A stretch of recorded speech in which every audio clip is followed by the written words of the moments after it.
বেগম খালেদা জিয়াকে যেভাবে নির্যাতন করেছিল বিএনপি সরকার, সেই আওয়ামী লীগকে বিচারের কাঠগড়ায় আনতে পারে নাই। বর্তমান সরকার নির্বাচিত হওয়ার পর থেকে কোন হত্যার বিচার করতে পারে নাই। আমাদের আজাদির কণ্ঠস্বর ছিল শহীদ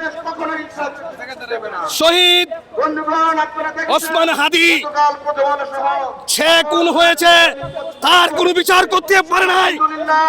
বেগম খালেদা জিয়াকে যেভাবে নির্যাতন করেছিল বিএনপি সরকার, সেই আওয়ামী লীগকে বিচারের কাঠগড়ায় আনতে পারে নাই।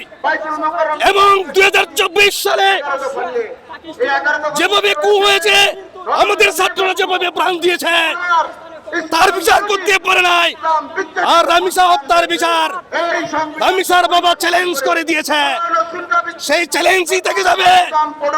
এই সরকার সেই চ্যালেঞ্জ মোকাবেলা করতে পারবে না, তামাশামা করে রাখবে। কারণ ইতিমধ্যে তারা কোনো বিচার করতে পারে নাই। এমনকি আওয়ামী ফ্যাসিস্ট যারা 17 বছর ধরে এদেশে যত হত্যা করেছে, প্রত্যেকটির বিচার করার কথা ছিল, একটিরও বিচার করে নাই। তারা ওই পারে ইন্ডিয়াকে অসভ্য দেশের সাথে মেলবন্ধন করে তারা এদেশের গণতন্ত্র এবং শাসন ব্যবস্থাকে ভূলণ্ডিত করবে।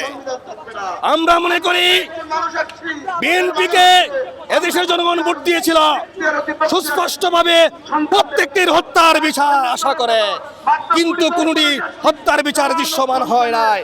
রামিসার আব্বার চ্যালেঞ্জ মোকাবেলা করতে পারবে না, শুধু সান্ত্বনা দিয়ে কাল জ্ঞাপন করে সময় পার করে দিবে বলে আমি আশা করি।